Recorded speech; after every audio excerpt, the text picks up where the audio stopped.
Hey everyone, and welcome to Developer Tea. My name is Jonathan Cottrell, and in today's episode, I continue my interview with Christopher Schmitt. If you don't know who Christopher is, I suggest you go back and listen to the first part of the interview with Christopher. I will include a link to that in the show notes, which you can find at spec.fm. We don't have a sponsor for today, but Chris asked for me to share with you a call for speakers. It is the JavaScript Summit 2016. It's a remote conference. Chris is the head, or one of two heads of Environments for Humans, and they are putting on the JavaScript Summit. So go and check it out. It will be in the show notes, and you can submit your talk to speak at the JavaScript Summit of 2016. Now let's jump straight into the interview with Christopher Schmitt. Chris, welcome back to the show. I am so ready to get started talking with you, but first I want to recap with you on what we talked about on the last episode. What did we talk about on the last episode, Chris? We talked about my history, starting out with web design. We talked about writing books for web design, a little bit, and then conferences for web design. Yeah. We talked about specifically. We ended up talking about the stories from CSS DevConf, and I was actually at CSS DevConf, and I spoke about level 4 selectors there. And it was such a great conference to be a part of. Well, you asked me what a great story I have from DevConf. What's a great story that you had? That I had? Well, I first of all, I very much enjoyed the conference overall. I thought it was a very well put on conference. The octopus was incredible. I can't say that's my favorite story because I guess I could, but I don't know that that's a valid favorite. I really did appreciate the same things you appreciated, specifically the double blind yielding the audience that it yielded. That was telling of the industry and also of that process, And for clarification, and we won't spend. I don't have the numbers in front of me, Chris. Maybe you have some of these numbers available, but it was a pretty decent split in terms of diversity. There were people from all walks and all types of industrial jobs. So people who are building products, people who are in agency world, people who use CSS solely for art. The discussion on fractals, for example, that was a great one. Honestly, one of the most memorable parts of the conference for me, my wife and I, we slept on the boat, and the walls were as thin as a piece of paper. I am not kidding you. We heard everything that the people next door. In fact, one morning, somebody had a TV on, and I guess they sleep with their TV on regularly, which, that's fine. But the problem was that they had on, it was like a TV evangelist. Oh. And so they were just yelling through the TV the whole time. And my wife and I are laying in bed, like trying to sleep at 4:00 in the morning. And the people next door, obviously, they don't know that we're awake and waiting for them to turn things down or anything. So yeah, well, yeah, that's because the Queen Mary was because everyone doesn't know, was a steam liner, and it was like the biggest one when it was built. It was one of the fastest one too, and it had massive engines, and almost if it was just standing still, the engines would still be going on. And because it would make this noise, it would kind of reverberate through the whole ship. And so that you couldn't hear, like if the engine was still on, you wouldn't be able to hear what your neighbor was doing. But because the engines they're actually removed, because it's technically, the Queen Mary is no longer a ship. It's technically a hotel because it's permanently docked. Is that all the walls you can just hear. Yeah. And I didn't think it was going to be that much of an issue, but we kind of caught it, during the conference, was that, yes, you could go to the front desk and ask for earplugs. Oh, okay. Yeah. Mm-hmm. Yeah, sorry if you didn't get that message out, but yeah, that's kind of, so we had an issue with that. Sorry. Yeah, well, and to clarify, I wouldn't have changed the venue for anything. It was a fantastic venue. Well worth the thin wall incidents. Quite honestly, like I said, it actually created a really good memory for us. So, but in terms of, I guess, more serious memories or something, I really actually very much enjoyed the show and tell. And Chris Coyier put this on, and it was upstairs on the top deck, and it was like in a space that's normally a restaurant. But he stood or I guess he probably sat most of the time at the front of the room, and anybody in the community could come up and show something they had done. And typically, people are showing code pens, which just happened to be a pretty good segue for Chris anyway. But no, I mean, people were coming up and showing random tools. Some people had even created little demos, like constructed demos that had a timeline that were intended specifically for the show and tell. And it was really cool because these are people, once again, saying like, hey, I didn't get selected as a speaker, but I'm going to step in front of people and, show off the stuff that I'm doing. We talked about earlier was that, the knowledge base of the audience is bigger than just one person on stage. And so we really wanted to tap into and say like, let's share what we know. Yeah. As an audience can get up there and talk. And so, yeah, it was really awesome that Chris was able to do that and step in. And so that's a new wrinkle we put into DevConf this year, because during that time we have what's the best of. And so what happens is that so there's voting to get into as a speaker to DevConf, and then there's voting during the conference itself where we actually vote on the session. And so whichever one, there's like I think top 6. Gets voted on best of, and those 6 get repeated. So in case you missed it or you're a different session or whatnot, because you always have that multi-track conference, right? Where you always say like, I wish I was in that session because it sounded really cool. You get that fear of missing out, FOMO thing. Like, I missed out on that thing. And so this is a great way of coming back and seeing that. But for those people who may have actually seen those presentations, we worked with Chris Coyier and say like, hey, what would be great? And he actually does those code show and tells with CodePen at meetups. And so it's just a really great way. So if you actually do a meetup, or if you want to do a meetup in your town, I think just having a show and tell, a monthly or weekly show and tell is great. And so, I feel like fear of missing out. I feel like I missed out for those parts. I feel like I heard great things about it. And Chris Coyier actually has a write up on CodePen about them and a blog post up there. But yeah, I heard nothing but great things about it. He and Dave actually talked about, they did a CSS DevConf like wrap up episode on Shop Talk. And I believe he mentioned quite a few things that happened during the show and tell. But yeah, it was, and that was a very enjoyable part of the conference for sure. But I think it's hard for me to point to a specific moment that I would say that stands out. Really just being at a conference with those people. I'd met Chris and I met Dave, and those are people that feel very distant from me, right? When I'm sitting at home here in Tennessee, and I don't really encounter a lot of those kinds of people in my day-to-day life. They're writing blog posts, or they're publishing podcasts that are shaping the way that I do my work in a lot of ways, right? Or they're helping shape the way a lot of people think about the stuff that we use every day. And to actually be in a room with them and hear what they have to say, and them actually listen to what I have to say, that's a unique experience. I would definitely recommend going to a conference if you can't tell. But I do want to mention one thing. Like I do want, in case anyone's wondering what the octopus thing was. Oh yeah. It was actually an 80-foot long balloon octopus. It was massive that we hung from the ceiling of this room, which is the room which happened to be Bob Hope actually presented or performed. We're on a ship, and we thought like, hey, we're in a ship, we should have a yacht rock concert. So we got a yacht rock band to come in and play. And so I think someone actually said that they were surprised that it wasn't karaoke. They actually thought it was like, they were surprised it was actually a real band. Yeah. So before the 80-foot balloon octopus became even an idea, we asked the hotel staff, like, can we bring in fog machines or a bubble machine to go with the concert, right? And they were saying no, because it's a historical building.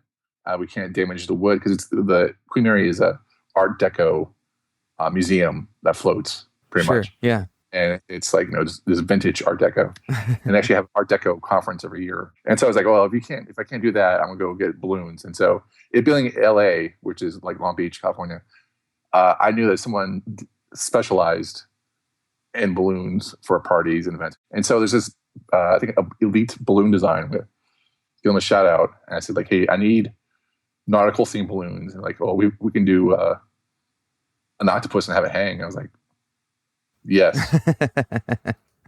That's exactly what we need. And so, and they actually came down when we're based in Austin, Texas. They took a trip to the Queen Mary on their own, talked to the staff there, figured out a way to make it work. And so we actually had to hire a lift to actually go up, and this is a lift and actually install it up there on top of the thing like that. So we got done like 1 minute before we opened. Oh, that's great. So you mentioned briefly the idea of having these meetups. You know, Chris hosts his show and tell in a regular meetup. I guess in Austin, but also they have them in other locations. They have these CodePen meetups where people get around, they gather around a computer and they show off their CodePens. And you know, I'm wondering, because you have so much experience with conferences and with community and organizing people, I'd love to know how that kind of goes in those early days, because I know there are people who are listening to this episode right now and you're interested in creating a meetup in your town after hearing about this, or maybe they're even interested in starting a conference, right? I'd love to know, you know, maybe a few tips for them about how to start that community, how to grow it, and maybe some of the biases that they need to be aware of.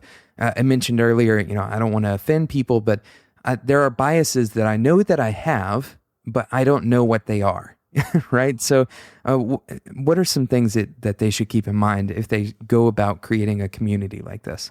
Well, I mean, like you mentioned biases, but like, you know, the Rights for Humans started conversations I had with my partner, Ari Stiles, that she used to work for South by Southwest.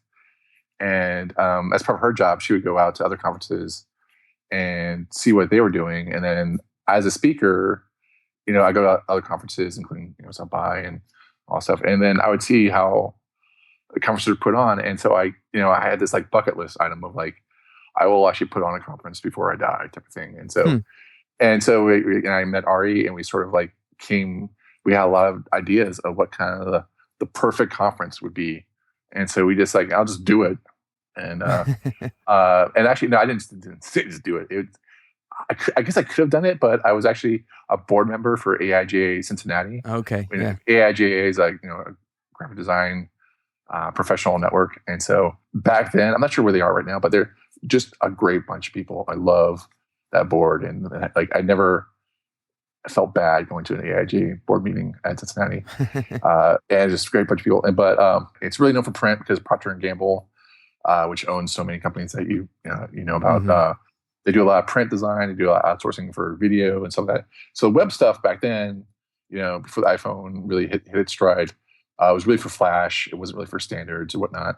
And so I really wanted to talk to them about like, let's just do a web conference for designers, because there's not much here. It took me a year, because I looked over my email. Like I think it took me a year to convince them that, yeah, we should do that. And they gave me the green light to go ahead. And so we put together what became known as In-Control. And it was a one-track conference with keynotes, 2-day one-track keynotes at the end of the day with this great speakers. And I just called in a lot of my colleagues and friends, you know, favors, and like, we're just trying this new thing. It'll be awesome. And the venue space is always tricky. Mm-hmm. Probably the trickiest part.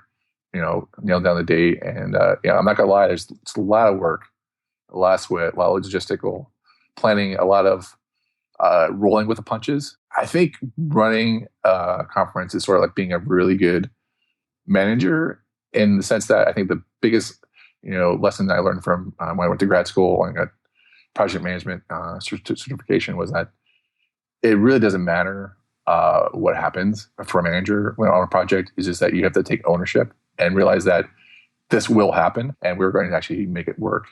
If you don't have that mentality, then, you know, most projects are just going to fail. So if you have that mentality with your projects, then, you know, the success rate's going to go through the roof. And so we did a survey like you do at the end of a conference, and everyone loved it. It was the biggest fundraiser at the time for AIGA Cincinnati. What a success story. Yeah, and I also keynoted my own thing, which is like total stress or mama too when you're putting on top of that, and people actually liked it, which is crazy good because I usually do more codey techie type stuff. I'm really not great at inspirational. So you ask me like, Christopher, what's the short version of the answer to the story? I give you a long version. The short story would be, I would find the big names in your community, like the big agencies or tech, and just ask them if you could use their space for an hour or two. That's a quick, easy way to win space. Co-working is a lot more popular than it was, 5-7 years ago. Sure. So you may be able to find space that you might be able to use as a meeting space. That's kind of cheap wins there. Outside of that, it gets kind of pricey. You might be able to find Austin is kind of notorious for bars. So we have like a lot of bars. And so we have meetups off of 6th Street, which is, there's actually a bar with a second floor called Buffalo Billiards, which they meet. And then I'm not really sure I couldn't speak for them, but you might be able to find a bar that's open, has a lot of space, or a restaurant, and has maybe a room where you can meet. And if they just donate the room for you for a period of time, as long as someone buys coffee and lunch, while you're there, that's what they care about. Yeah. So, I was in a meetup when I lived in Ohio, and I met Ben Callahan at. Actually, I met Ben earlier, but I met one of the times I first met Ben Callahan from Sparkbox. Was in a Panera Bread for a web meetup, and I was presenting on CSS positioning. So so it doesn't really matter where, as long as people agree to come and talk about that. And we talked about show and tell, like Chris Quarter did at CS DevConf. And I would just do a show and tell and just make it like potluck. Like, hey, bring something that you're interested and passionate about, and just do a quick show and tell about that. And one of the most stressful things in life, like there's moving, there's getting a new job or whatever. But one of the most stressful things is getting on stage and speaking in front of people. So, but by saying like show and tell, it's a really great way for people to realize they don't have to plan to speak for a long time, for like a 45-minute or half hour. They just show you what they're working on, and that's it. And then answering questions. And so it's not like, it shouldn't be a big time commitment. Yeah, they aren't having to prepare slides necessarily or whatever. They're just kind of coming up and saying, hey, this is what I've been doing. This is what I'm interested in. Yeah, and then it'd be great. They have Q&A and you learn so much back and forth. And I actually have a friend who is starting a conference, so this is partially a question that he was asking for me to kind of pitch up to you as well. But this is all really interesting stuff because the theme of what you're saying is just come up with ideas for people to hang out and get value from it, right? Like there's no rules to the game necessarily. It's just, what are ways that you can lower the stress on people who are coming, especially the presenters, and increase the value for people who are coming to listen to those people. Yeah. And then there's, there's like the show and tell model, and then, which I think is probably like the easiest way just to meet people. But there's also you can build around themes or subject matters, like Nick and Sandy Politic here in Austin. They do the WordPress meetups here. And when I first met them, they were doing like maybe 2 or 3 a month. And now I think they're doing like 16 million a month. No, they're doing like so many a month now. But they actually listen to, they do a survey every year. They listen to what the survey says, and they have a WordPress for beginners. They have a WordPress for advanced people. They have WordPress for content, and Austin is has like 1 to 2 million people in it. So it's so they actually move WordPress meetups. They have different locations that they worked out with different spots around Austin. So if you can't make one, hopefully because it's too far away, hopefully they'll get closer to you. And location is a big part of that. So they definitely keep an eye out for that. So there's WordPress, and there's you can do, if there's not a JavaScript one, I would probably start JavaScript meetup in your area. That could be a little bit too broad. Sure. But there's CSS, there's a SAS meetups out there. So you just whatever is really what your passion is. If you're into UX, start a UX meetup, whatever discipline or specialty. Yeah, that's great.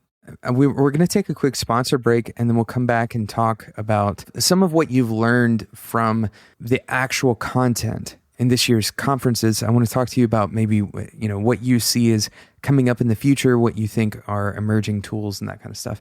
But first, I want to take a break to ask the listeners to take a few minutes today and subscribe to Developer Tea, but also go and check out the other shows on spec.fm. Spec has a variety of awesome content with other providers, not just me, but other people. Design Details, for example, it's a design-related podcast. There's a ton of awesome content on spec.fm that I believe each and every person who listens to this show, you can find another show on spec.fm that you will enjoy just as much, if not more, than Developer Tea. And it's not just podcasts. We also have written content, and we are looking to get into video in 2016, most likely. So watch out for that. Go to spec.fm. You will find a ton of other awesome content. Of course, the show notes are at spec.fm anyway, so you should already be going to spec.fm if you listen to Developer Tea. Hopefully you know about the other shows on Spec at this point. And hopefully I have told you many times by now, you have heard that subscribing to the show and rating us in iTunes is the easiest way to help Developer Tea, and it helps other developers just like you because it helps them find the show. When you subscribe and when you rate the show, it actually helps the show to rise in the iTunes rankings. Transparently, that's exactly why we ask you to rate the show. So if you want Developer Tea to rise in the iTunes rankings, then giving us a review in iTunes is one of the best ways to help that happen. And the reason that that's important is because other people who are browsing for shows about development, they'll see Developer Tea a little bit easier. If you leave that review, it will help us rise in the rankings, and they will see the show a little bit easier. Of course, the listeners of this show are the reason the show exists. And if there are more listeners, then the show has even more of a reason to continue doing what we do. So thank you so much for making Developer Tea possible. I would also like to invite you to join the Spec Community Slack group. You can do that by going to spec.fm/Slack. And you sign up with your email. It's totally free, and it will always be free. All of the hosts of all of the shows on Spec, including myself, we are all on that Slack community. We're all members. We're always active in the chat rooms. We would love to see you on that Slack community. But it's not just us. There are over 2,000 other developers and designers who hang out on that Slack community, and you can connect with them and talk about the things that you're building, talk about the problems that you're facing. It is an incredible opportunity to connect with other people in the industry who are facing similar problems to you, who are creating similar things to you, and it ultimately provides value because when you connect with other people, you learn. You learn a lot from other people, the experiences and the problems that other people face, and they share in that Slack community. So go and check it out, spec.fm/Slack, and of course, make sure you check out the other shows and the other content providers on the Spec Network. Now let's get back into the interview with Chris. So we've been talking about meetups and cultivating communities, creating situations that people can come and talk about the things they're interested in, whether that's user experience or some really specific technology. And Chris is kind of an expert on the subject. He runs Environments for Humans. And as a result of that, Chris, you've had an opportunity to not only be the organizer of these events, but you attend every single one naturally. So you have the opportunity to be exposed to a lot of the newest, latest, greatest things that are happening in this industry. And so I'd love to ask you a few questions about the industry, the direction it's going, and maybe what's happening. We're nearing the end of 2015. Maybe what you see is happening in 2016. Okay, sure. So the first question is kind of the obvious one. What tools or technologies do you see as becoming more important, or kind of the year of 2016 kind of focusing on these technologies? What do you see emerging as a result of being in these conference talks that you've been a part of? We put on at Environments for Humans, we put on events that I would like to go to, sure. Like we would like to go to, but we're usually so busy that we usually can't really grok what's going on a lot of the time. But yeah, so that's, and the case in point is CSS Dev Conf, because like I love CSS Dev Conf, and I wish I could just just go to it one day and actually not worry about it. Because it sounds like a fun conference. It is. I can tell you, I was there. One thing I noticed, like for sure, like SVG, I think we had kind of a mini SVG track. Yeah. Within CSS Dev Conf, because we had Sarah Sweden there as a keynote, and then we did it on purpose a little bit. We actually had the SVG tracks sessions all lined up after each other. I was wondering if you did it on purpose or not. Yeah. And I feel like I think it's called GreenSock. Yep, the GS API. I think I didn't know about GreenSock until I was at DevConf, and so it helps for animations for vector SVG and stuff like that. So I feel like that's SVG, and that is good, do great with that. In fact, we're actually doing an SVG summit on January 21st. Oh, great! Because it was just like so impactful. Like oh, here is a true responsive image format. And it does so much more than just line art icon. So we're actually probably do like a SVG and accessibility deep dive with animations and just see how far the rabbit hole goes with SVGs. So I was really impressed with that. It kind of blew my mind, especially with typography and SVG being demonstrated there.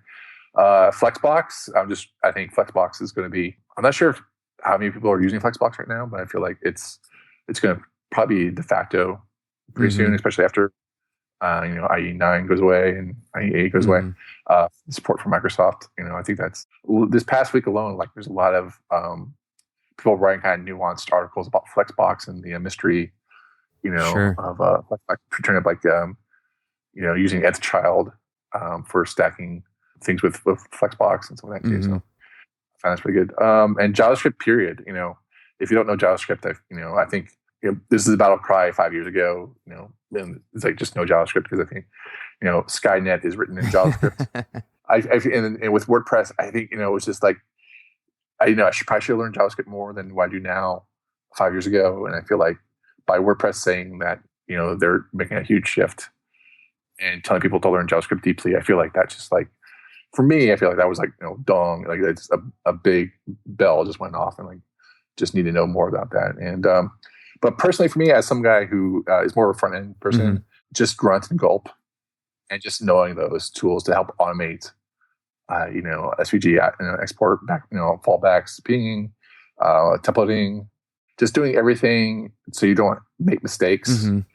Just automating everything. I think if you're a web designer, front end person, if you don't know that, just either own Gulp or Grunt, or whichever one makes you happy. Sure. I use Gulp personally. I really enjoy Gulp. Yeah. So whenever floats your boat, I think you just need to have automated and learn command line and be happy with it, which I don't think I'll ever will be, but I think we'll get there. Yeah. It's funny because the people who listen to this podcast, we have all different kinds of people from all different backgrounds. In fact, I got an email from someone who is actually a banker, and they listen to this podcast.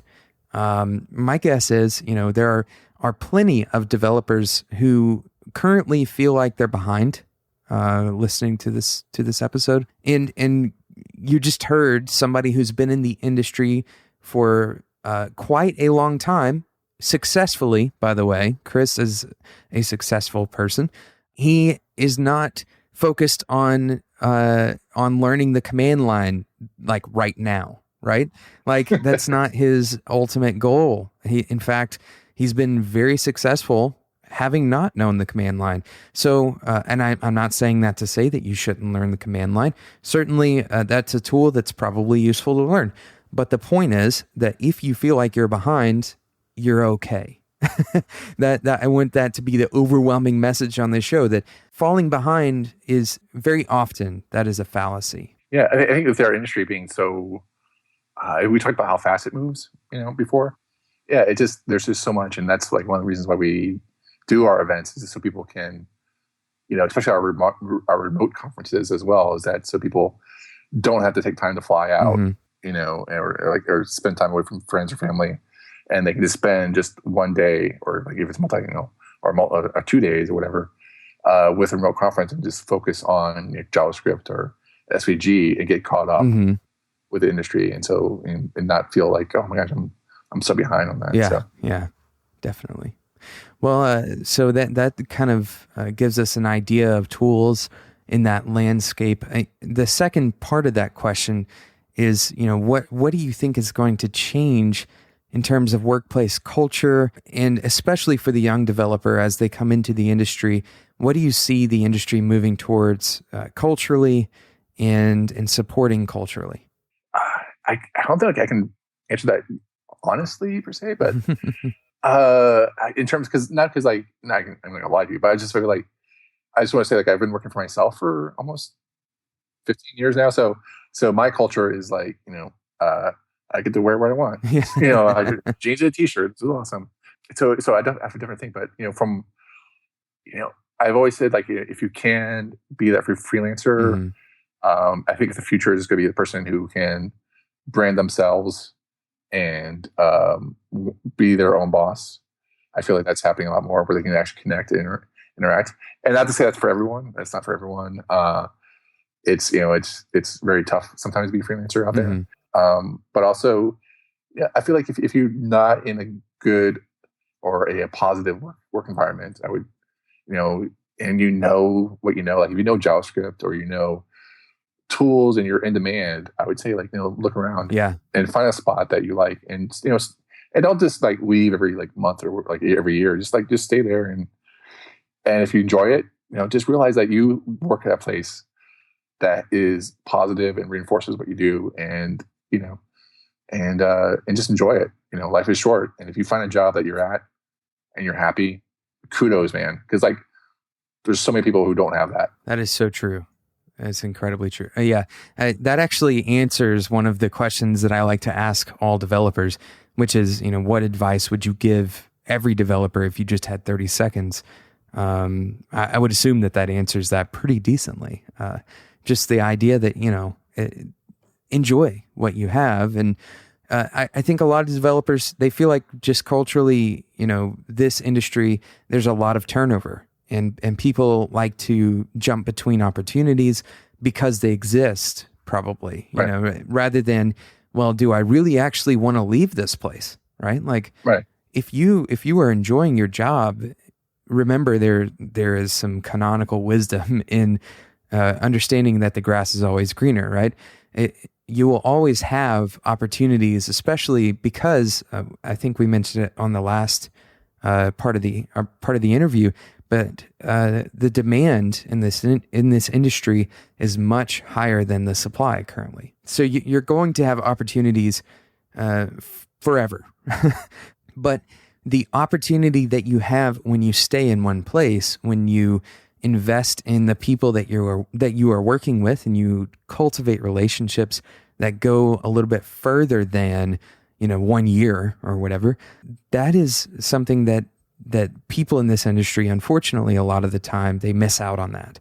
And so there's some value there. Now, obviously, everybody's different, right? But I'm that way, and I think, and you are that way, Chris. I think some people are kind of pressured to move quickly and to move around a lot, and you don't have to do that. Back in last century, and before that, people would stay at their job for 20, 40 years, whatever, and get a gold watch. That's not going to happen there. But anymore, I just feel like if you feel like it's time to move on, that's awesome. Like, listen to your heart and move on. But you don't have to jump around and find that. But if you're happy with your work, just realize, like, you don't stay there because I say so. But just like just realize, like, hey, you're happy, and not many people can say that about the job. But if someone comes along with a better offer, hey, always listen. Yeah. I actually had somebody ask me about this recently.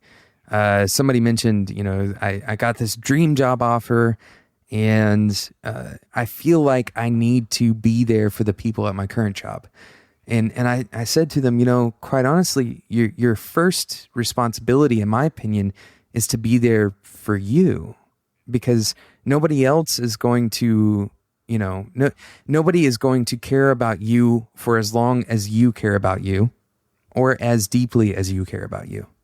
And that is a responsibility. Taking care of yourself is important. And it's not about being selfish. It's not about any of those things. It's about understanding that the ball is in your court, right? So don't let anybody push you around in either direction.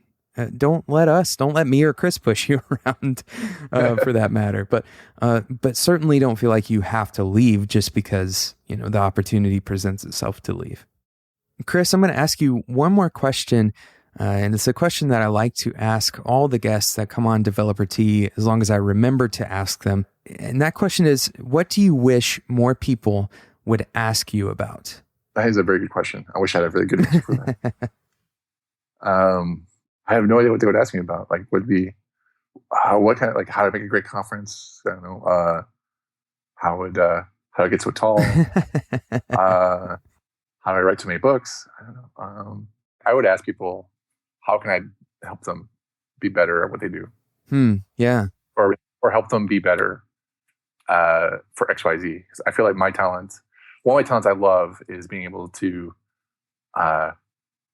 take something that someone else has built and make it better. Mm-hmm. And say, like, here's some constructive criticism on how we can make this really a more interesting piece, or presentation or whatnot. So if someone can ask me, like, hey, Chris, what do you think of this? Yeah, that's great. I think that's a really valuable thing. We always ask people this question because it strips away. It typically ends up stripping away some of the technical discussions, and it gets to the underlying motivations that drive people. Some people will say that they wish that people would ask them to tell more stories about their experiences. And that's surprising coming from a developer sometimes, because if you hear that from a developer, that's kind of, a lot of people, I think, assume that developers have a perspective of the world that's more logically constructed, or, doesn't have space for that. But that's not necessarily true. So it's always interesting, I think, to explore that question, because it really lends some insight to who you are as a person. Chris, this has been a very interesting interview. If you are listening to this episode and you did not hear the first part, I highly encourage that you go back and listen to that. But before you do that, go and subscribe to Chris's show, Non-Breaking Space. This is actually one of the podcasts that inspired me to start podcasting. It was one of the very first podcasts that I ever listened to about web development. So it was a very good show. You can find that. I assume, Chris, the best place to find it is iTunes, but what are other places that people can find you? You can find it it's at nonbreakingspace.tv. Twitter is Teleject, Teleject. And then I'm pretty much Teleject everywhere after that. So Facebook or whatnot. So, and then I think ChristopherSchmitt.com is my much neglected website. and we will definitely include all those links in the show notes, which people can find at spec.fm, along with all the other show notes from every other episode of Developer Tea. Chris, thank you so much for being on the show today. Thanks for having me. It's been a pleasure. And thank you for listening to Developer Tea. If you enjoyed today's episode, make sure you subscribe to the show in whatever podcasting app that you use, and rate the show in iTunes. That helps other developers just like you find Developer Tea. Thank you so much for listening, and until next time, enjoy your tea.